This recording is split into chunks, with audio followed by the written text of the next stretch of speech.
آج بڑے بڑے لوگ گھبرا جاتے ہیں، ہم دیکھتے ہیں اکثر واٹس ایپ پہ، یوٹیوب پہ اچھے اچھے لوگ گھبرا جاتے ہیں۔ اسلام مخالف جتنی طاقتیں ہیں پوری دنیا میں اسلام کے خلاف جتنی طاقتیں ہیں، وہ جب یہ کہتے ہیں نا کہ مسلمان دہشت گرد ہیں، جب وہ کہتے ہیں کہ اسلام اچھا مذہب نہیں ہے، تو اس کا مطلب یہ نہیں کہ وہ تمہاری برائی کر رہے، اس کا مطلب وہ تمہاری نیکیوں سے، تمہاری اچھائی سے، تمہاری برق رفتاری سے گھبرا گئے ہیں، گھبراہٹ میں تمہارے اوپر گندا الزام لگا رہے ہیں۔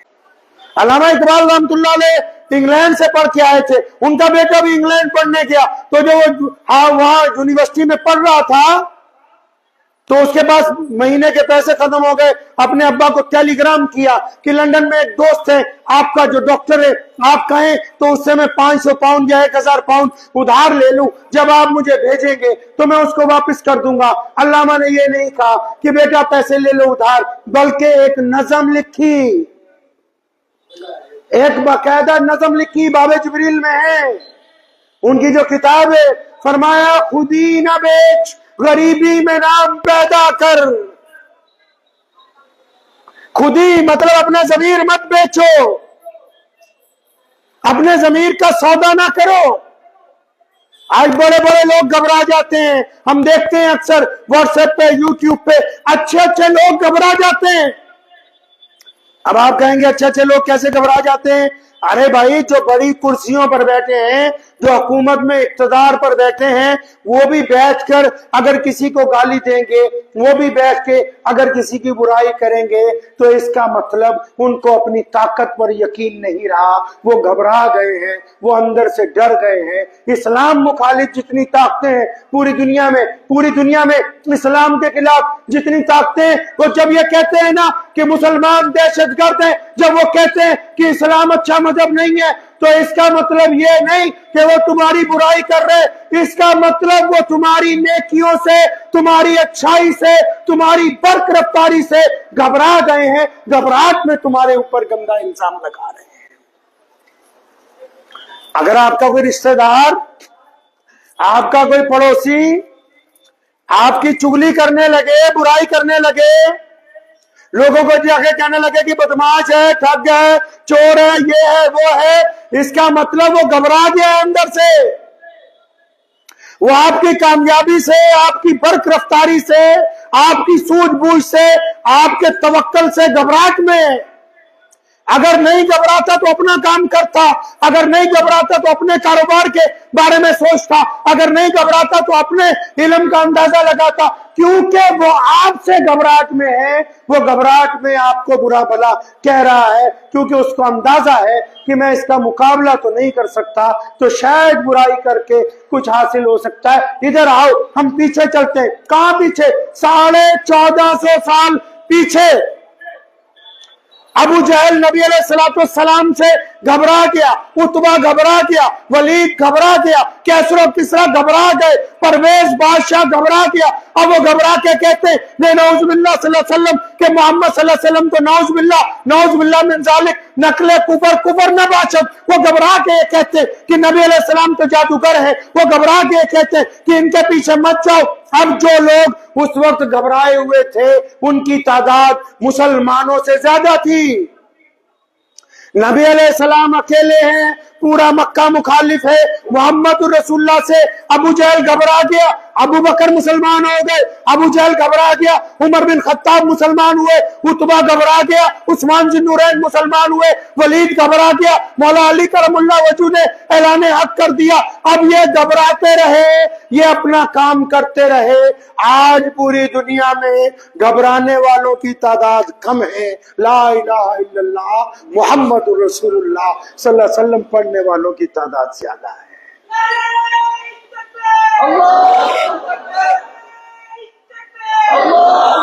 اب اندازہ لگائیں کہ نبی علیہ السلام نے انسانوں کو یہ سمجھایا کہ اگر کوئی تمہاری مخالفت کرتا ہے، کوئی تمہارے پیچھے پڑ جاتا ہے، کوئی تمہاری برائی کرتا ہے، تو آپ اس کام میں اپنا وقت مت ضائع کرو کہ وہ کیسا ہے، وہ کہاں سے آیا۔ نہیں نہیں، ہم کو اپنا کام کرنا ہے، ہم کو اپنا پروڈکٹ اچھا بنانا ہے، ہم کو اپنی تبلیغ بہتر بنانی، ہم کو اپنا دین بہتر بنانا ہے، ہم کو اپنا رویہ اچھا کرنا ہے، ہم کو اپنا کردار اچھا کرنا ہے۔ مشکل وقت میں بھی ہم کو بہتر بن کے آگے ابھرنا ہوگا۔ یہ کبھی نہیں سوچنا کہ مشکل ہمیں گرانے کے لیے آئی ہے، مشکل تو ہمیں اوپر اٹھانے کے لیے آئی ہے۔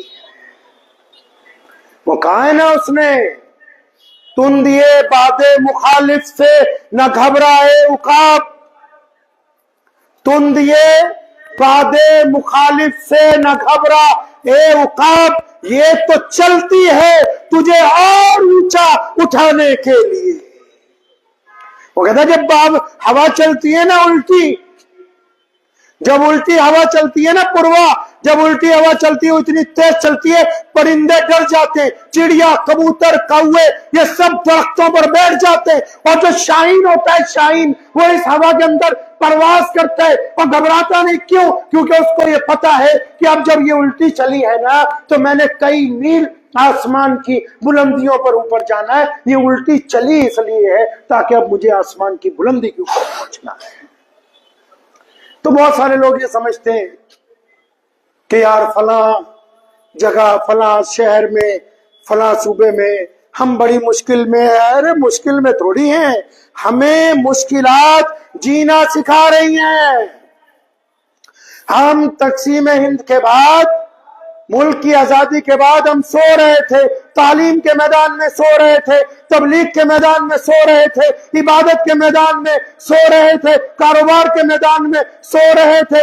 اب تم دیے باد مخالف جو چلی ہے، اب ہم آئی ٹی میں بھی آگے ہیں، ہم نیٹ میں بھی آگے ہیں، ہم تبلیغ میں بھی آگے ہیں، ہم علم میں بھی آگے ہیں، ہم مساجد کی صفوں میں بھی آگے ہیں۔ تمہیں کس نے کہہ دیا کہ مشکلات جو ہیں صرف دکھ لے کے آتی ہیں؟ مشکلات تو بیماریوں کو جھاڑ کے جسم کو تندرست کرنے کے لیے آتی ہیں تاکہ آپ توانائی کے ساتھ اپنے دین کے اوپر، اپنے عقیدے کے اوپر قائم رہ سکیں پہلے سے زیادہ۔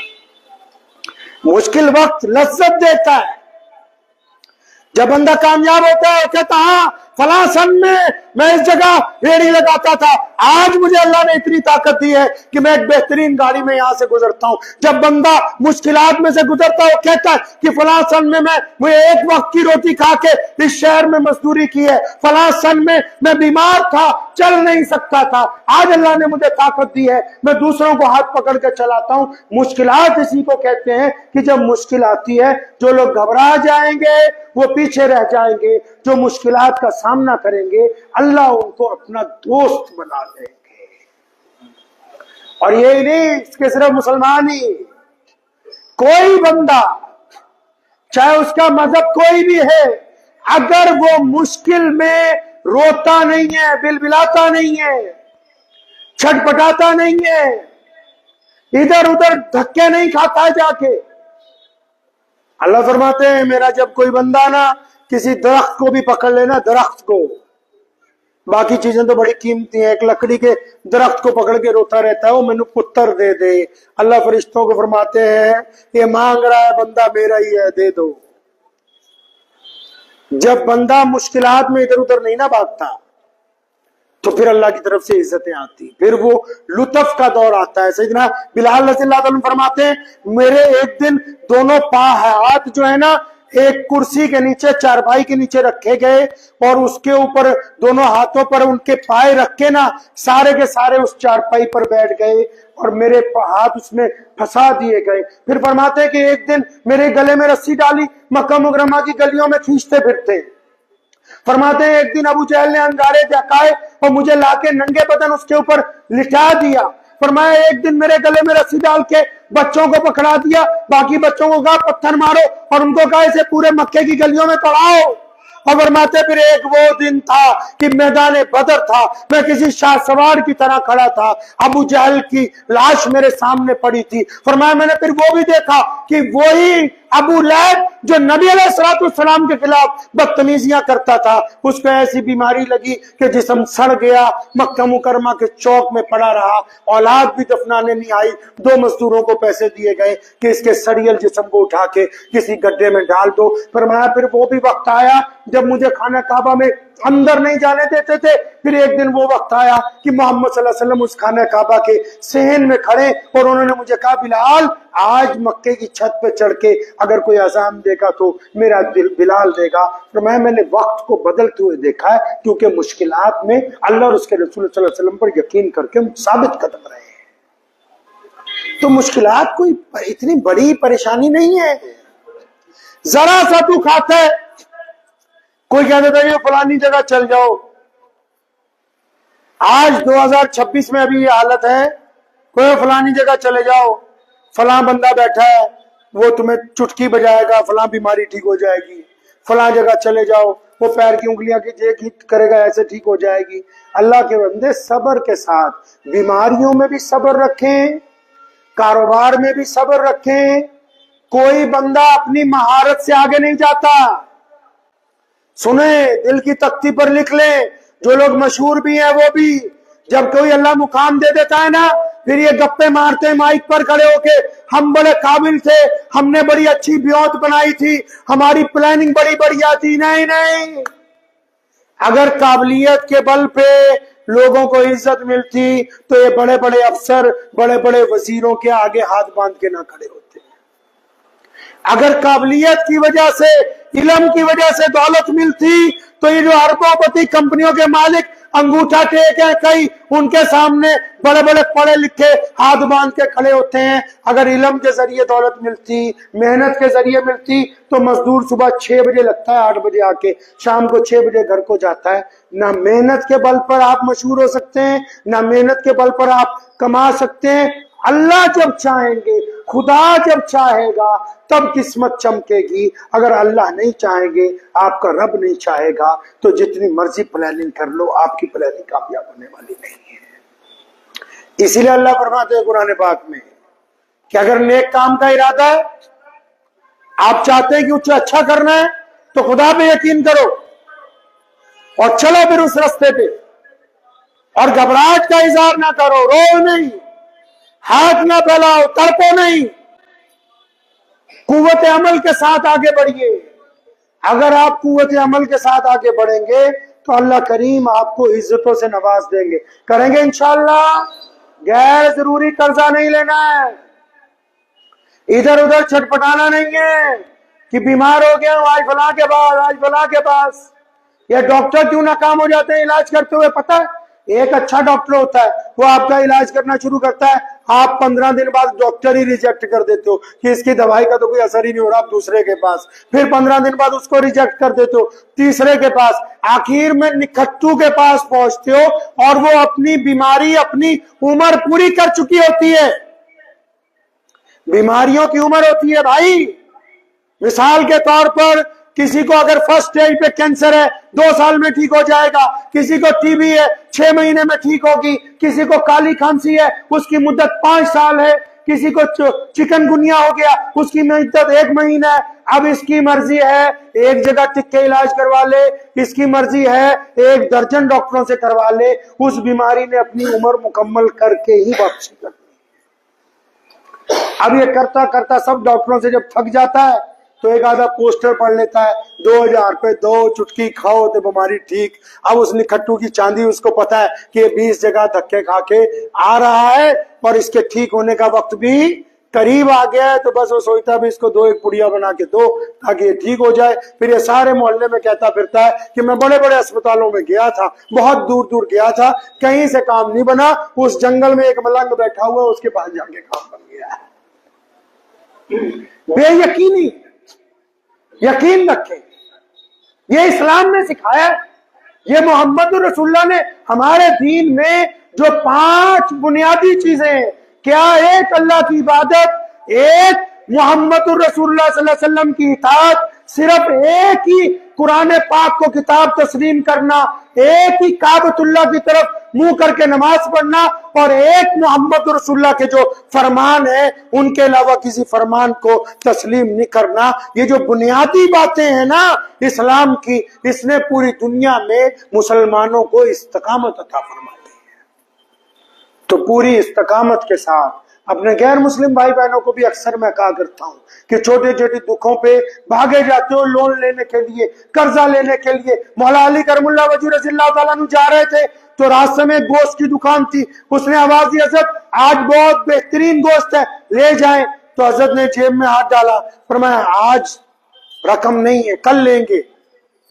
کہیں جناب پیسے کس نے مانگے، پیمنٹ کل آ جائے گی، سامان آج لے جائے۔ تو کیا فرماتے ہیں مولا علی رضی اللہ تعالیٰ عنہ؟ فرماتے کیوں، تیرے سے ادھار کرنے سے زیادہ بہتر نہیں کہ اپنے پیٹ سے ادھار کر لوں؟ تمہارے سے قرضہ لینے سے بہتر نہیں کہ اپنے کپڑوں کے ساتھ گزارا کر لوں، اپنے اسی پرانے گھر میں چند مہینے اور گزارا کر لوں، اپنی اسی گاڑی کو چند مہینے اور چلا لوں؟ تمہارا قرضہ کیوں لے لوں؟ تمہارا متی، تمہارا غلام کیسے بن جاؤں؟ تو ذہن نشین کیجئے، چھوٹی چھوٹی باتوں پہ گھبرانا نہیں ہے، چھوٹی چھوٹی باتوں پہ قرضہ نہیں لینا ہے، چھوٹی چھوٹی باتوں پہ ادھار نہیں مانگنا ہے۔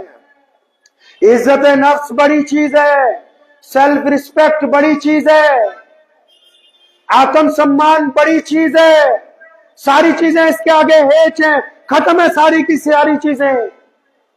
تو اس لیے اس بات کو ذہن نشین کریں کہ انشاءاللہ تعالی مشکلات میں گھبرائیں گے نہیں، مشکلات کا صبر کے ساتھ، ہمت کے ساتھ، جرأت کے ساتھ مقابلہ کریں گے۔ وآخر دعوانا ان الحمدللہ رب العالمین۔